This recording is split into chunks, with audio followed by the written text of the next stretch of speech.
Matthew chapter 27, the Passion Translation. Before dawn that morning, all the chief priests and religious leaders resolved to take action against Jesus and decided that he should be executed. So they bound him with chains and led him away to Pilate, the Roman governor. Now when Judas, the betrayer, saw that Jesus had been sentenced to death, remorse filled his heart. He returned the 30 pieces of silver to the chief priests and religious leaders, saying, I have sinned because I've betrayed an innocent man. They replied, why are you bothering us? That's your problem. Then Judas flung the silver coins inside the temple and went out and hanged himself. The chief priests, picking up the pieces of silver, said, we can't keep this, for it's unlawful to put blood money into the temple treasury. So after some deliberation, they decided to purchase the potter's field of clay to use it as a cemetery for burying strangers. That's why the land has been called the field of blood. This fulfilled the prophecy of Zechariah. They took the 30 pieces of silver, the price at which he was valued by the people of Israel, the price of a precious man. And with the silver, they bought the potter's field as the Lord directed. As Jesus stood in front of the Roman governor, Pilate asked him, so you're really the king of the Jews? Jesus answered, you've just spoken it.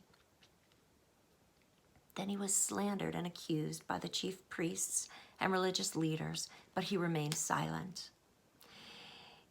Pilate said, don't you hear these allegations? But Jesus offered no defense to any of the charges, much to the great astonishment of Pilate. Now every year at Passover, it was the custom of the governor to pardon a prisoner and release him to the people, anyone they wanted. And at that time, Pilate was holding in custody a notorious criminal named Jesus Barabbas. So as the crowds of people assembled outside of Pilate's residence, he went out and offered them a choice. He asked them, who would you want me to release to you today? Jesus, who's called Barabbas, or Jesus, who's called the Anointed One? Now Pilate was fully aware that the religious leaders had handed Jesus over to him because of their bitter jealousy. Just then, as Pilate was presiding over the tribunal, his wife sent him an urgent message. Don't harm the holy man, for I suffered a horrible nightmare last night about him. Meanwhile, the chief priests and the religious leaders were inciting the crowd to ask for Barabbas to be freed and to have Jesus killed. So Pilate asked them again, which of the two men would you like me to release to you? They shouted, Barabbas. Pilate asked them, then what would you have me to do with Jesus, who's called the Anointed One? And they all shouted back, crucify him. Why? Pilate asked, what has he done wrong? But they kept shouting out, crucify him. When Pilate realized that a riot was about to break out and that it was useless to try to reason with the crowd, he sent for a basin of water. After washing his hands in front of the people, he said, I am innocent of the blood of this righteous man. The responsibility for his death is now yours. The crowd replied, let his blood be on us and on our children. So he released Barabbas to the people. He ordered that Jesus be beaten with a whip made of leather straps embedded with metal, and afterward be crucified. Then the guards took him into their military compound, where a detachment of nearly 600 soldiers surrounded him. They stripped off his clothing and placed a scarlet robe on him to make fun of him. Then they braided a crown of thorns and set it on his head. After placing a reed staff in his right hand, they knelt down before him and irreverently mocked him, saying, Hail, King of the Jews. Then they spat on his face and took the reed staff from his hand and hit him repeatedly on his head, driving the crown of thorns deep into his brow.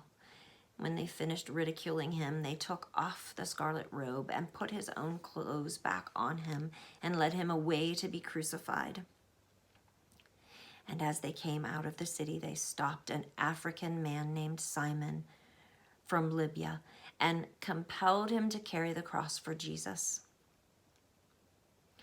They brought Jesus to Golgotha, which means Skull Hill, and there the soldiers offered him a mild painkiller, a drink of wine mixed with gall, but after tasting it, he refused to drink it.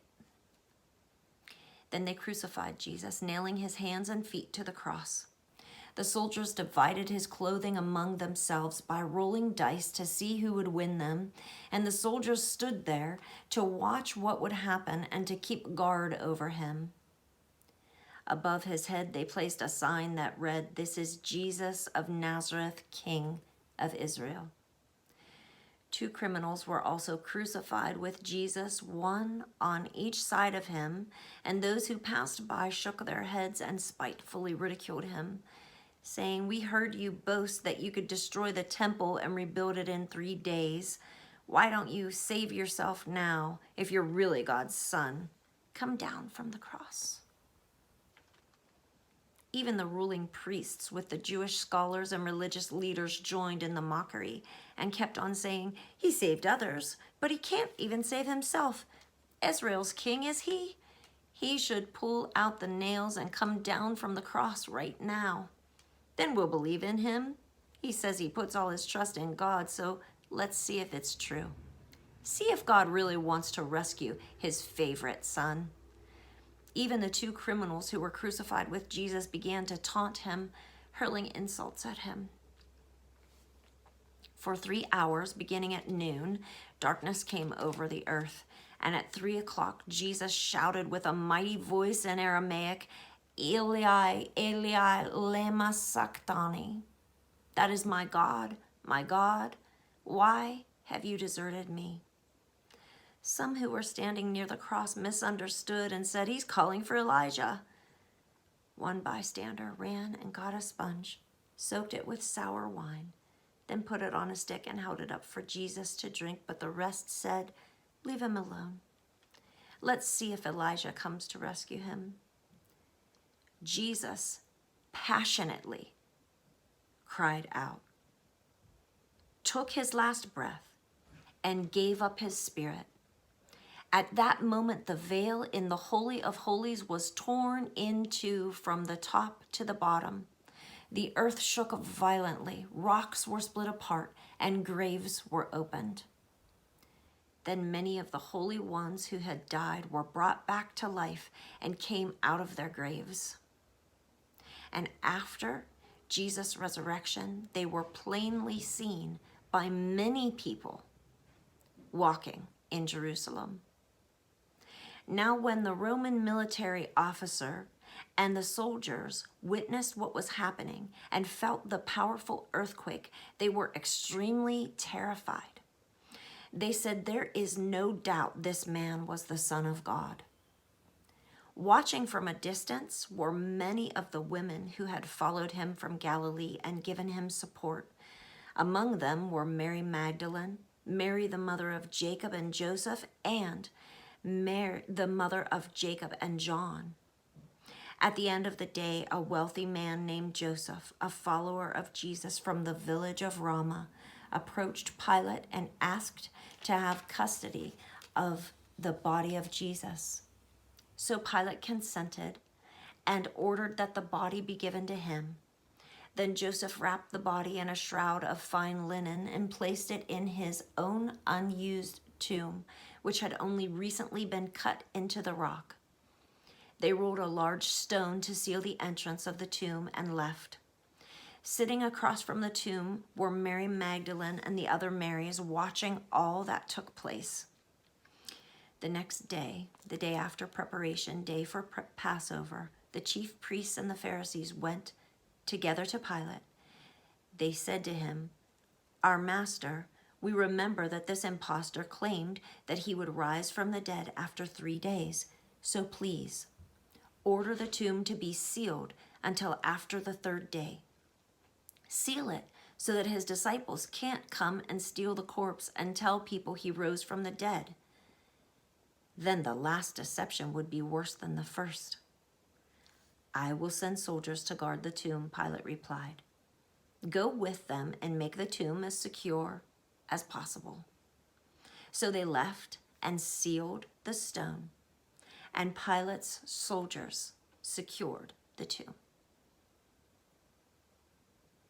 And that's the end of Matthew chapter 27 in the Passion Translation.